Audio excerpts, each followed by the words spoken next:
This your boy Daniel Lyndon Evans, and this is Storytime Inside the Den.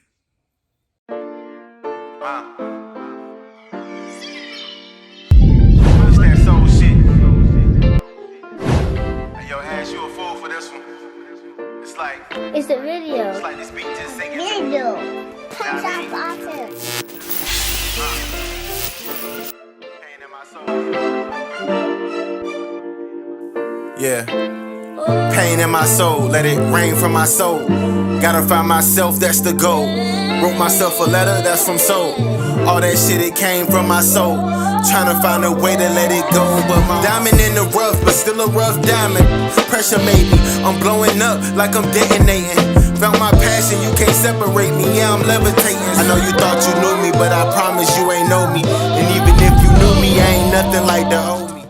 So this next story I'm going to tell is a story about a motorcycle accident that I got into in 2016. So some of you all know that I moved to North Carolina in 2016 with Gina Marie, which is my high school sweetheart. Y'all gonna hear her name out a whole lot in these stories. Just bear with me on this. But I moved away from Mississippi in 2012, went to Oklahoma with my brother Tim to work in the oil field.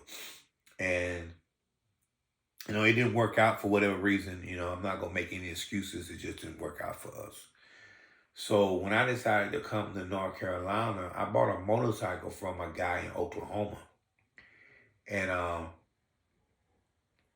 I bought the motorcycle from him before I knew how to ride the motorcycle.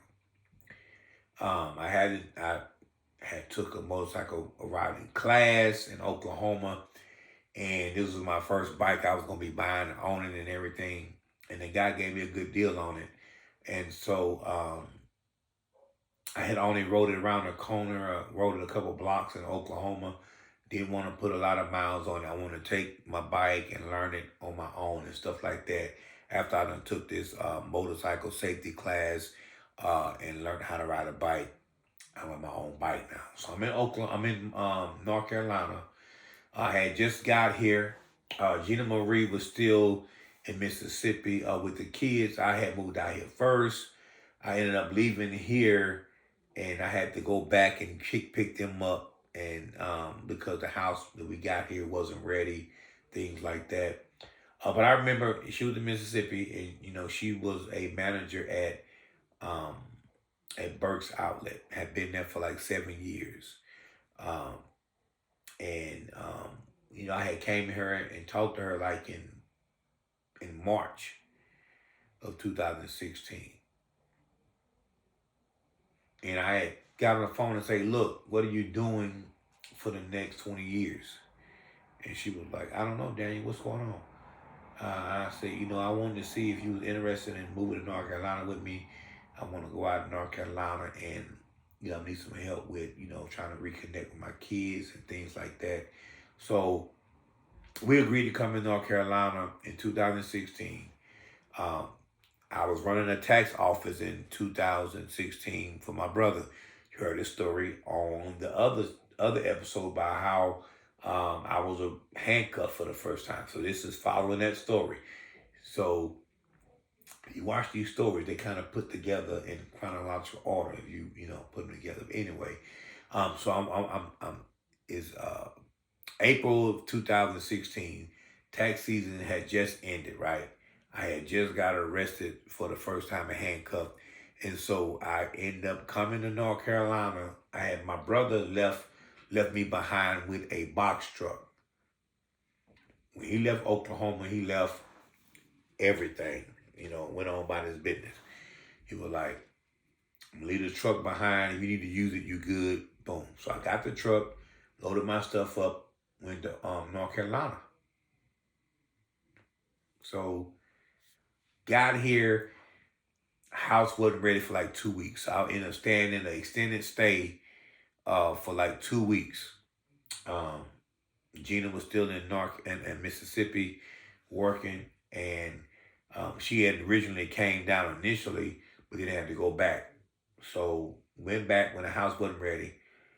And so finally, when the house was ready, I unloaded a whole 26-foot box truck by myself. Didn't have a movie come down, unloaded by myself. Loaded it, piece by piece, a little bit at a time. Got all that done. Finally got to the part to get my bike off. Had it unloaded everything. And I had my brother's truck for like a month. Because I wasn't going back to Mississippi no time soon. It was it was April. And then May, I ended up going, take the truck back, and came back. Now I'm by myself right now.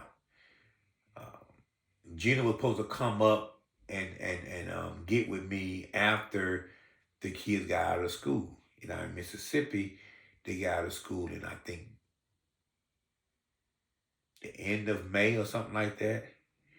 And this was before Mother's Day at the time.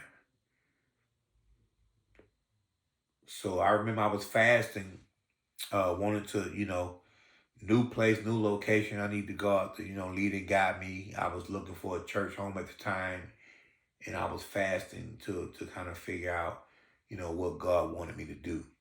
And I remember it like clear as day. I remember, riding the bike and getting familiar with the area and everything. And I was like, okay, boom, it's good. And so this particular day I had went to Walmart. I normally would wear long sleeves on the bike and stuff like that. But this day I said, you know what? I was feeling kind of cocky. Like, look, I'm getting pretty good at this motorcycle thing, so maybe I don't need to wear no long sleeve. I had on a Superman jersey, basketball jersey, Superman. And I had on some sweatpants. I had my Samsung Gear watch. Had my glasses on, my helmet.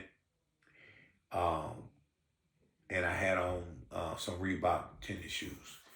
I remember going to Walmart that day and on the fast, I had the music playing, some gospel music, because on my fast I wanted to be able to meditate while I'm on the road. It was a clear sunny day outside. It was in April. It was in April. And went to Walmart, and on my way out of Walmart, it was a woman. She was inside the store trying to buy some oil or something, but she was buying the wrong oil. Some kind of way, she was a damsel in distress. I went to go talk to her, try to help her out, and ended up helping her out, but I ended up ministering to her. I'm on a fast, so ministry, it's kicked in at a high level. Talked to him about 30 minutes. I hadn't eaten because I was on a fast. So I had just finished ministering to her, and it was talking about her marriage, something about her wanting to leave her husband, and it was, I don't know the details, but it was something dealing with her marriage. I was just trying to encourage her to stay in the fight, keep pushing, and all that kind of stuff. So I remember feeling really good that day, and I left Walmart, and I had said I want to try to get lost to see if I can find my way back home and things like that, because I want to be able to explore this town and see what it all has to offer. So I'm riding, and I go on one of these back roads. And I remember saying, I'm getting pretty good at this thing. I'm good to go on this bike. Listen to my praise and worship music while I ride my bike. I'm in deep thought. And it's almost like I'm on autopilot, because I'm just in tune. I'm trying to listen to God's word, and I'm riding this bike.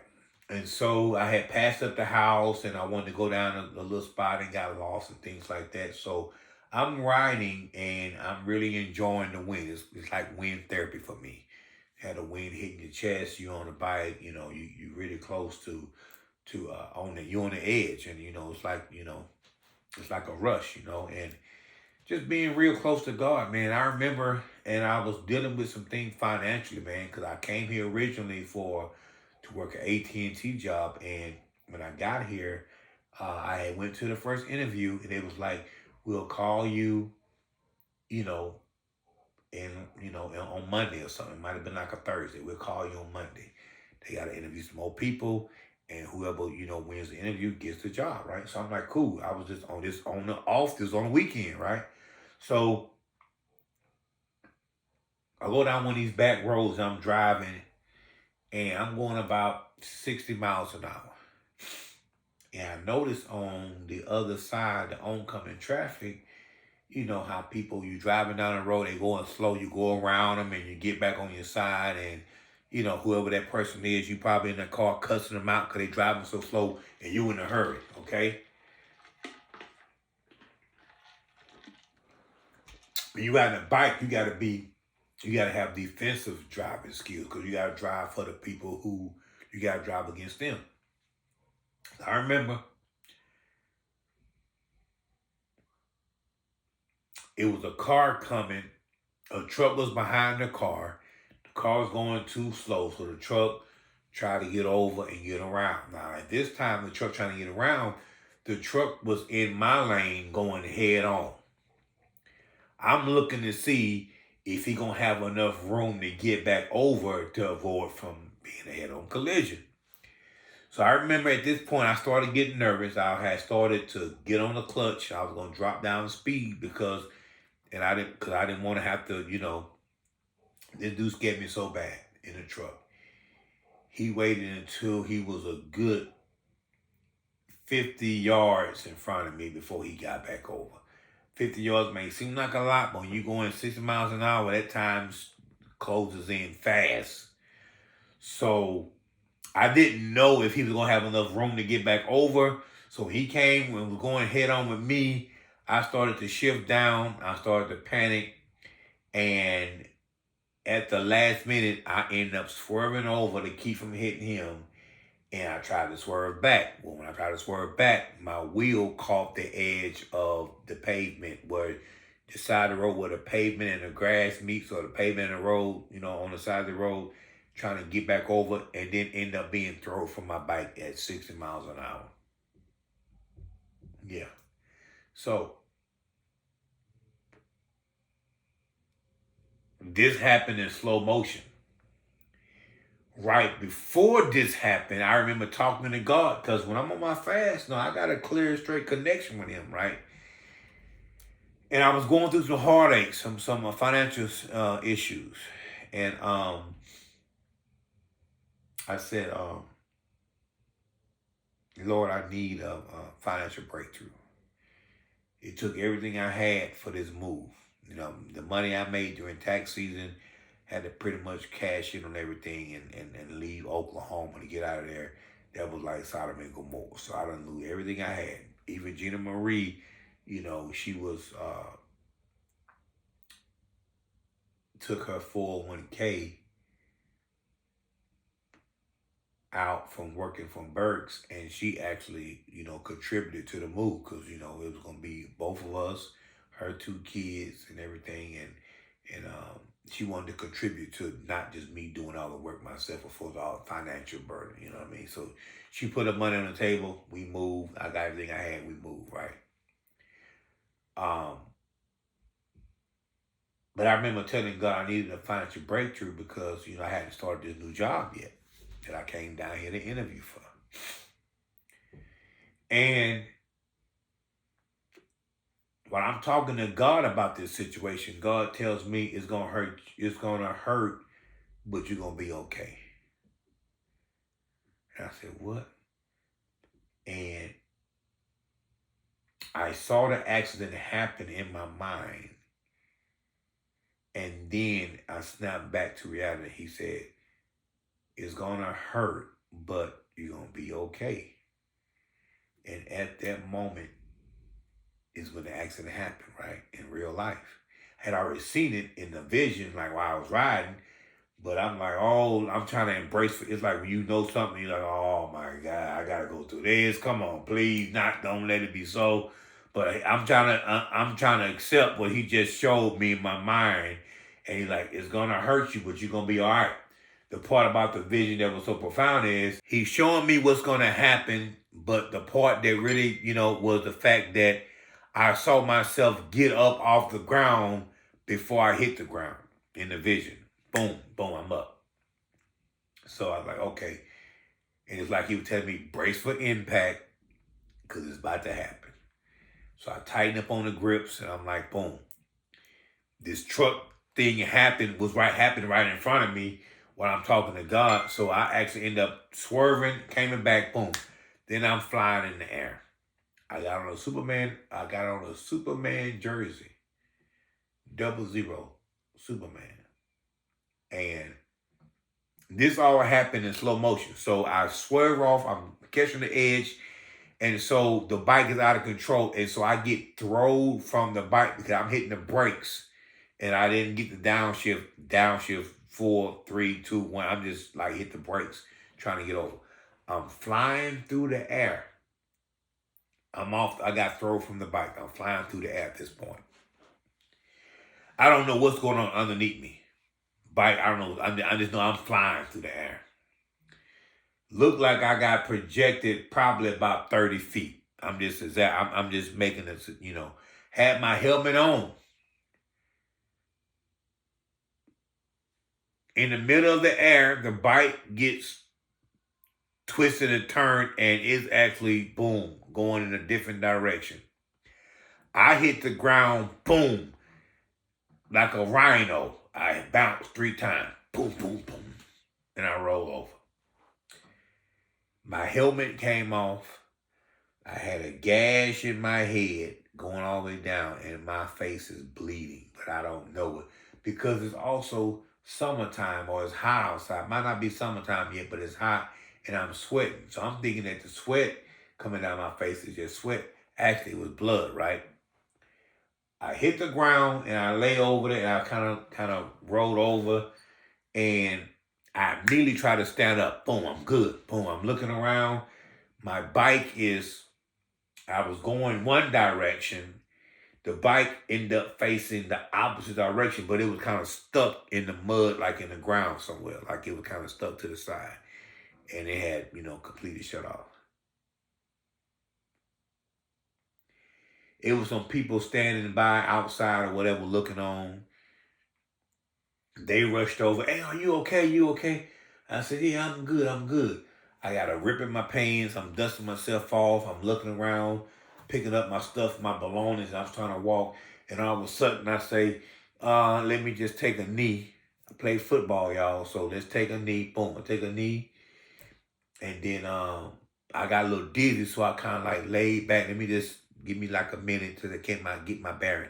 I laid down on my back, but I had my knees up. And I laid down with my hands behind my head for like 10 seconds. And then I tried to get up. Well, it felt like 10 seconds. But it felt like 10. I laid back for 10 seconds, what I thought was 10 seconds. And then I started kind of opening my eyes and getting up. I was sitting down. I was laid down there for about 20 minutes. I thought it was 10 seconds. They told me I passed out. I don't know. Like I say, I was coherent. I laid down, give me 10 seconds. I got back up, and all in all, I know it was mobile medics and everything out there. They set me up first. And now, mind you, I moved to North Carolina to be close to my kids. Their mama moved them here in 2012. I was in Oklahoma 2012. So they had already been here a good 3 years before I got here. And this is where we are right now. So they are the only people in North Carolina I know. Is my 2 daughters and their mother, my ex-wife, my first wife. So they're the only people I know in North Carolina. Gina Marie is still in Mississippi working her job. She's supposed to be coming up with the kids after they got out of school, which was at the end of May going into June. So she was still about 2 or 3 weeks away from coming up herself. And so I'm just kind of passing the time, doing all this, trying to get myself right. And this is what happened. I'm on an accident. So I'm sitting up. The guy come and say, we can get you medical attention. We can get you a helicopter. Or we can grab you in the ambulance.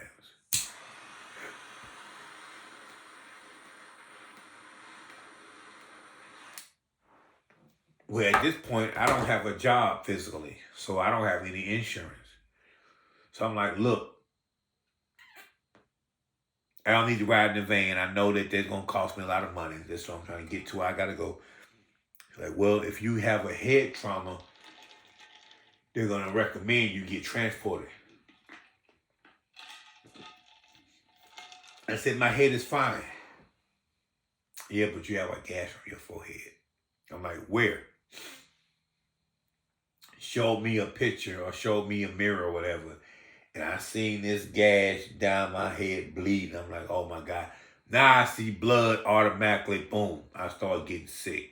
So it's like when you see blood, it's a different story. So I see blood, I fall back, and now I'm getting lightheaded. I say, yeah, go ahead and transport me. So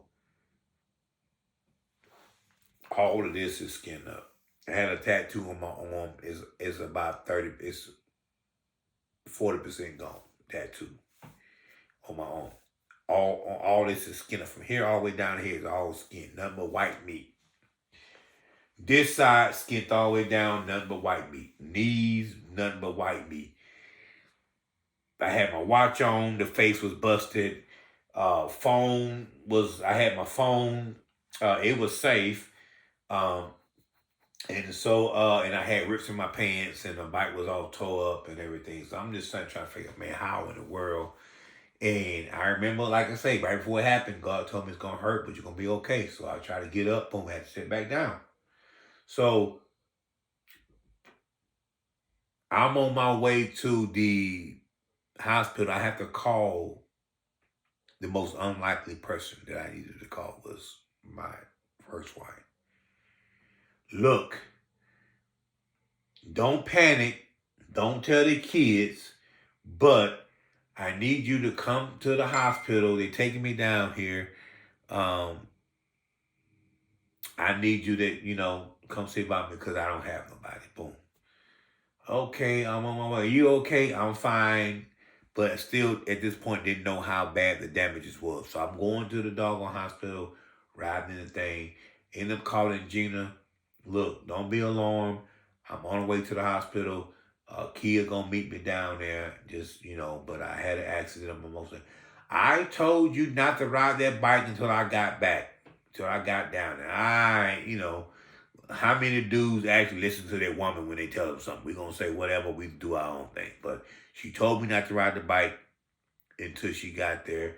And like I say, I was on my own little deal. I didn't listen. Had an accident. Boom. Now I'm on the way to the hospital. Go down there. And I'm in so much pain at this point because now my body just like throbbing. Boom, boom, boom, boom, boom, boom, boom, boom, boom. Go to the place and they say, we got to clean the wound and we got to scrape. Apparently I had dirt and gravel inside the sores and rocks was inside the thing. But I remember one of the guys that saw the accident said, dude, are you okay? He was like, you was flying like Superman, dude. And I said, what? This guy was telling me what happened in his version. He was like, I saw that guy come up on your lane, boom, boom. This guy didn't even stop. He came in my lane, swerved over, caused an accident, and kept going, didn't even stop. Anybody get his license plate? Boom, no. He just kept going. So I'm over here, the accident, this guy kept going. So the guy was telling me what happened. He said I was flying like Superman, and I had on Superman jersey, so it was kind of funny. He said, you was rock solid. You hit the ground, bounced 3 times, and got up like you ain't had nothing wrong with you. I'm like, dude, I can't afford to be sick, hurt, none of that. I ain't got no insurance. I'm trying to go home right now. Don't want to ride in the ambulance, but they making me ride because I got a head gash. They got to make sure that I ain't got no head damage or whatever. Put me in a doggone casket or whatever. Go to the hospital. And I'm thinking to myself, what was the point of that? So, I had insurance on my bike. Had a financial situation. So I used that accident Ended up getting like $5,000 or something like that. The bike, I owned the bike, so I didn't have a note on it. So I got that money and boom, it helped pay some bills. So God used that accident to help me financially. But I've been wanting to take. Boom.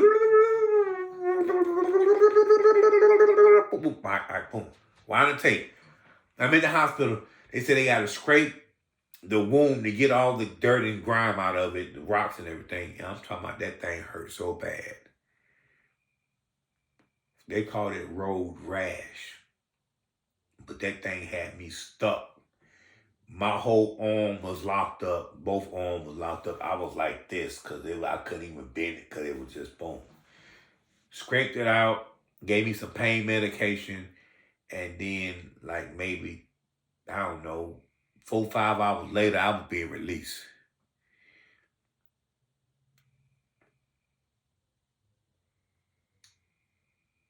My first wife, my kid's mother, came and got me, brought me home. And so I'm at the house by myself, right, trying to like deal with this situation. Gina is 12 hours away. I'm up here by myself. I'm not calling her again to have her like, oh, I had to take care of you. No, I'm good. I take care of myself. I don't need you with no kind of, power control over me. So I'm just doing myself. It gets better, y'all.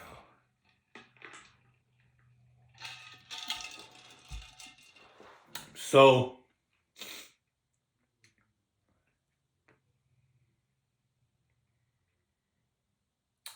they put initial dressings on it, but the dressings had to be changed out, right? So I took the first one off and cleaned it out. They gave me some stuff. It was trying to do this. It's different if I had one good arm and I could do it on a good. Both my arms were bad. So I was trying to do this with limited motion in my arms because both my arms were skinned up. I'm by myself now. So I'm having to tap into a whole nother part of strength that I ain't like. Both of my arms is messed up and I got to use one of them to help the other one. The other one help I'm like, man, I'm in a bad situation. I put a shirt on and had to, it took me an hour to peel the shirt off of the skin because the shirt had got stuck to the skin. And if it was a scalp, the shirt had the skin and I had to rip the shirt, peel the shirt off my skin.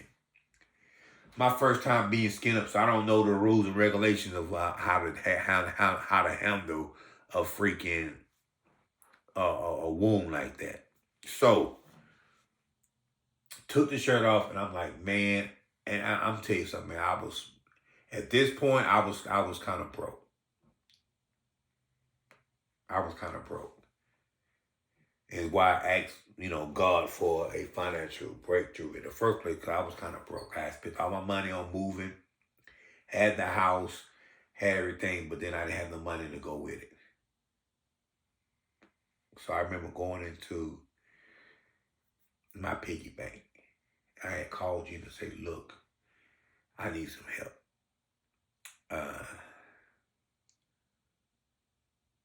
I'm going to get on the road. I'm going to come back to Mississippi so you can come and help me. And I need y'all to come on home, like, now. I know you say wait till they got school, but I need you to go ahead and cut that thing short, and you need to get here now. Because I ain't going to make it by myself, right? I'm in a bad situation. So I was driving a Jeep Cherokee that I bought from Oklahoma. And I took my last, $40, man, and it stepped out on faith, man. I know it costs more than 40 to get home, but I'm going to take this 40. Matter of fact, it wasn't even $40, it was $37. I'm going to get on the road with $37. Don't have a plan. I'm going to just drive as far as I can on $37. And wherever I run the gas at, that's where I'm at. So I freaking left. Got on the road, gassed up, got on the road. And I had these galls that I had on my arm, but they wasn't the right ones. They were just some real thin ones, so they was actually stuck to my skin too. But I had to get on down the road. Got on the road, man, like 24, less than 48 hours after an accident. I'm on the road 13 hours in Mississippi, 12 hours. I'm gone. I'm on the phone with Gina the whole time. Look, meet me somewhere. She was like, I'm going to go get a room in Pascagoula. And when you come off of Mobile, it'll be, I think it might have been Ocean Springs, Mississippi. So I ain't have a whole lot to, when I come to Mississippi, I got maybe less than 10 exits. Boom, I'm getting off. Gassed up, I'm gone. I remember stopping at one gas station. They was like, are you okay, bro? You need help? I was still bleeding on the road going to Mississippi. Like still bleed. Both my arms locked up. I'm having to it's a pain that I can't describe, but it was bad. And I remember running out of gas at one of them gas stations, man. Didn't have no money to get to where I was going. Maxed out all my credit cards. I didn't have nothing. So I'm like, shoot, I'm in a bad situation. I told you favor ain't fair. So I remember making it to the last spot before I get, to get some gas before I get to Mobile and everything. It was like, I had like maybe 100 miles or so, maybe 150 miles left on my journey, on my trip. I made it that far. Went to the gas station, look, I'm out of money. I've been in an accident. I'm trying to get to Mississippi. Look, I ain't got no money. Can you let me pump $20 and I'll give me your information. I'll send you the money when I get back where I'm going. I'm going to tell you, man, that was that was humbling for me. To be in the situation I was in with no money. I'm scarred up, I'm bruised up, trying to get to a destination, no gas, and I need some help. The clerk said, I'll let you pump 20. Okay, cool. I pumped the 20. And I know there wasn't enough, but I'm like, it'll get me closer than where I am now. I had to drive that car like I knew God. Pray to the tank, Lord, let this gas I'm talking about you turn water into wine, turn this gas into water, let me make this doggone trip. I just need to get to my destination and I'll be good.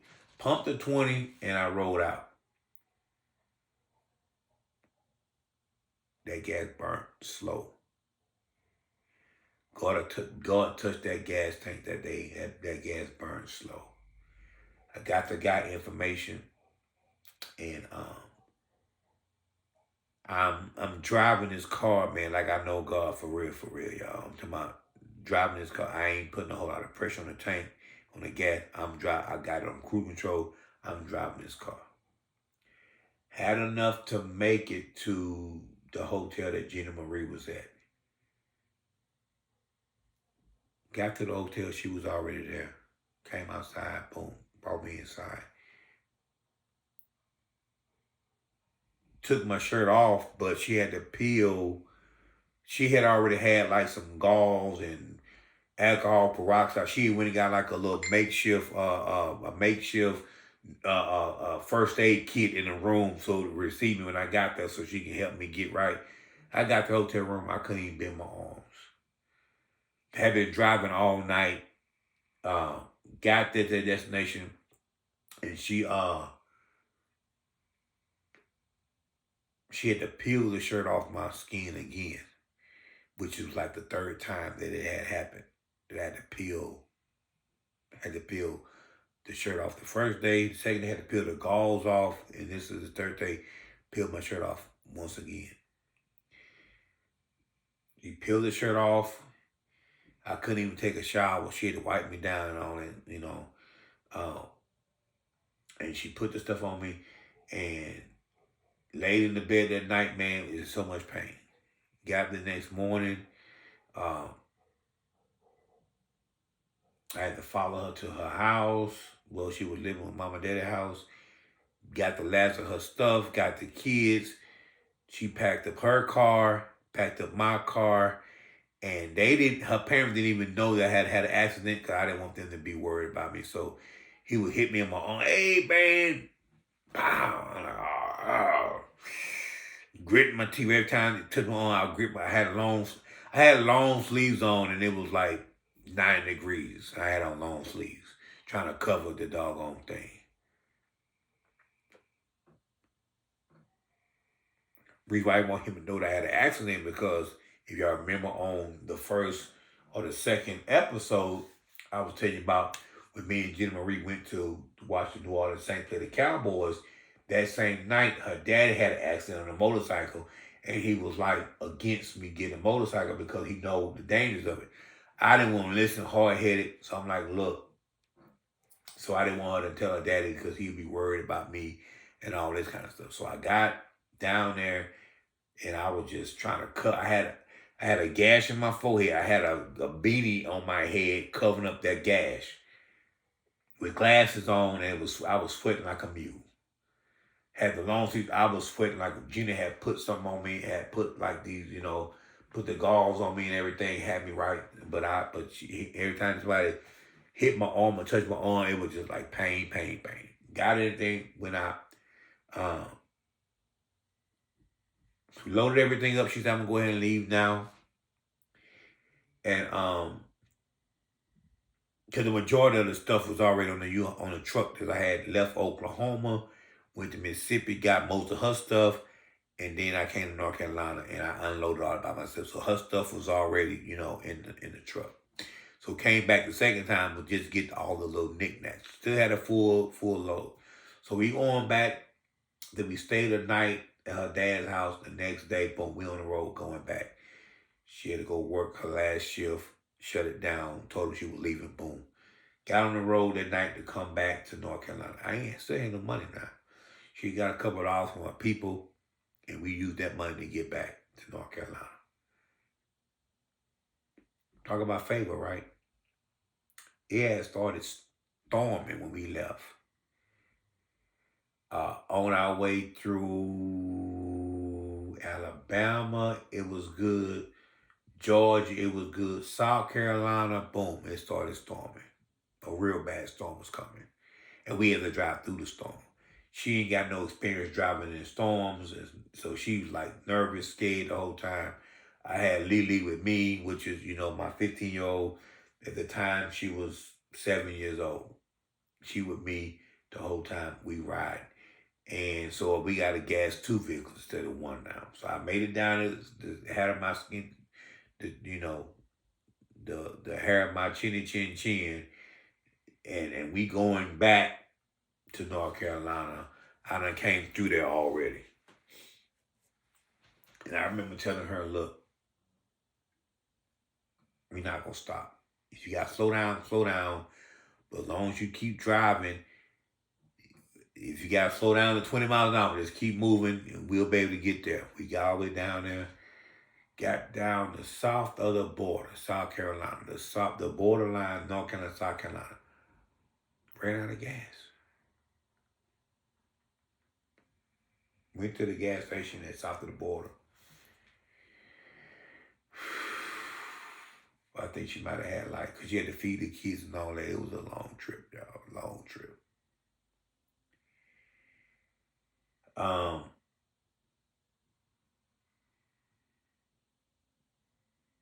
Asked the clerk, look, we at this point, we 100 miles from the house.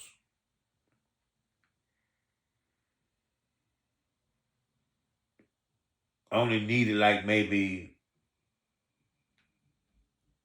less than $20 each for the tank to get in so we can get to the house. Go in there and look, talk to the lady. We scrapping up change. We ain't got enough change. We try to get there. Her car is an older car, so it's sucking up gas like it ain't no tomorrow. Just boom, boom, boom. But we already at the last stretch. So she allows the pump. We got her name and phone number, address, boom. We're going to pay it back. Just let us get to the house. She does pump like 15 each. And I think she going to, it's going to come out of her check or whatever. But she let us do that. And I thank God for her. Matter of fact, when I got to the house and got straightened out, ended up sending her a check in the mail. And the guy in Alabama check in the mail, paid that off so it won't be come back on me. So I paid them back what they did for me. Got all the way to the house.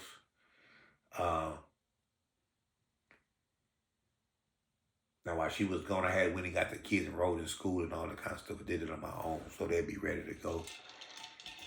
Got that done. Got back to the house, man, and this woman, man, Jenny Marie, she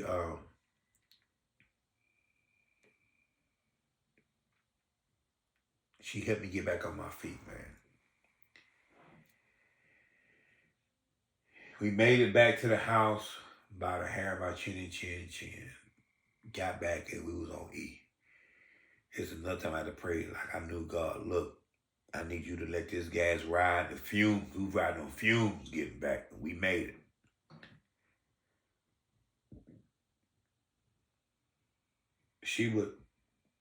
We ran out of gauze to go on my wound. She came to me one day and said, let me help you. I'm like, no, I'm good. She had took her pads, her maxi pads, and she used those pads for gauze. My arms was hurting me so bad, and then it had started back, the skin had started going back, so it had started itching, that itching feeling inside the wound. She come up to me, she would rub my arm, like rub it on the wound, and it would like feel so much better by her rubbing it. After she rubbed it for 10, 15 minutes, just rubbing it, then she would go ahead and put the rocks out and put the thing on the bone. But it was like I would brace, and every time she would, but after she started rubbing it, it would start feeling good. So got that, man, after the skin started going. So I ended up not getting a job because when I was out on, medical leave or whatever, I couldn't start to work.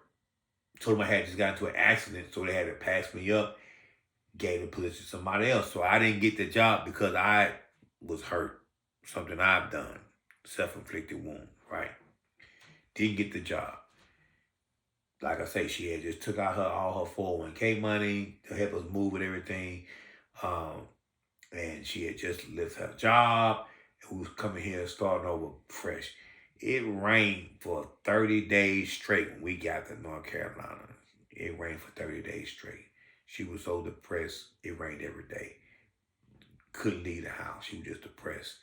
And so insurance claim went through for the accident. Thank God she made sure that everything was good with the insurance and everything. And they cut me a check. And I took her down to the place where they had the bike so she could see the bike and everything. Cause I was gonna try to buy the bike back and repair it and all that. You know what? I ain't buying that bike back. Let them have that bike. Got the check. It put us in a position financially to get on our feet. Boom, we made it happen. God had already showed me, but I was like, man, it did hurt a little bit, but I am okay. I didn't die and stuff like this. So I was able to, that was just how God dealt with me. And I was able to bounce back from this situation, right?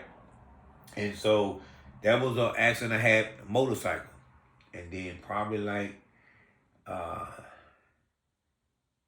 3 years later, ran into another jam, and I was driving a Lincoln or something like that. and I was needing money, and I was praying to God about some money, and he said, "You gotta take another one for the team." I'm like, "Oh man, another one? Are you kidding me?" Coming down 70 and Smith and Clayton 70, uh, ended up getting T-boned by somebody. Now, prior to me moving to North Carolina, I done been in a situation where I done had no insurance for like 3 years, just ride under the radar, no insurance, hoping I don't get no accident. Now I'm forced to have insurance. I gotta drive. I gotta be legal now. You know what I mean? Thank God I was at the time. Got T-bone, boom, $7,500 insurance claim. Got me another car. Matter of fact, bought 2 cars with that, boom, and had some cash because I was going through financial prime. So God has allowed things to happen in my life, accident wise, to help me financially get to where I need to be to make sure that we good to go. So that was an accident I had on a motorcycle, and then I had like 2 years later, I had a accident in a car where I got T-boned. Wasn't my fault. Got the insurance money. Boom, came up. Um,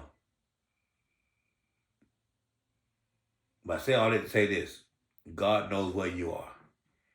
He knows what your plan, your purpose is, and He will sometimes orchestrates a little bit of a dysfunction so you can be better. And every time I've asked Him for something, boom, He provided a way for me to get it. Boom, got it done. 2 accidents in like 2 years time frame, and your boy done been through a lot. I ain't ever go to no rehab. One of my left hip is out of place right now because I never went to no rehab. Had the accident, straight back, try to find a job the next when Jenny got here, boom, to try to provide for the family. Accident in the car. I was working a job. Had the accident, boom, got another car, and then I went full time entrepreneurship right around 2018 when I started my credit card business and all that. So, it's just one of those things that I done been through some stuff physically, mentally, financially, all that kind of stuff. Uh, but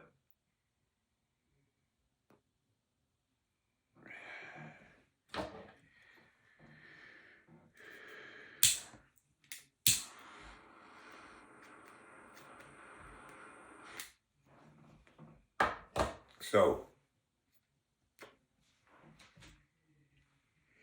went through those accidents.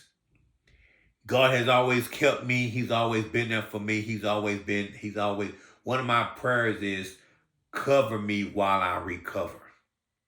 Cover me while I'm going through my stuff while I recover. And God has always placed a hedge of protection around me and everything I've done. And it's just one of those things when you know. You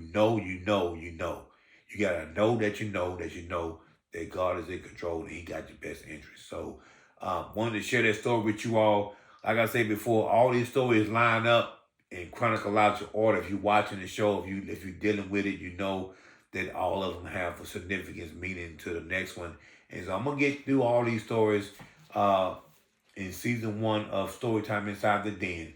Once again, don't forget that we have clothing line, Lions Pride Apparel, and we are doing drawings for people to win a personalized outfit from the Lions Pride by commenting about the stories. Let us know what story you want me to tell that I haven't told you about my life that you think might be an interesting story. I will tell the story. You get the full details. Let me tell my own story before anybody in the streets tell a story about Daniel Lyons and Evans. I will tell you my own story, how I became who I am, how I am trying to be completely transparent with these stories so you can know that the inside scoop about me. But y'all continue supporting the show, my magazine, Lions Pride View. My streaming service, my television network, Lions Pride View, my magazine, Private Lion, the magazine, Private Lion, the book is coming out in August for my 43rd birthday, and then Private Lion, the movie's coming out by the end of the year. Soul for Design, Soul for Purpose, working on that in the background. But until then, we're still working on trying to get my television network on Roku out to the masses. If you are a content creator and you want to get your content out to a bigger scale, Roku has about 5 million subscribers. We can get you on our platform, showcase your talents to the world, and we set an ad space so you can advertise your business and things like that on the show, so you can have people all over the world, inquiring about your services and things like that. So let me know. Inbox me, text me. Y'all know my number. Y'all know I'm on Facebook, Daniel Lyndon Evans.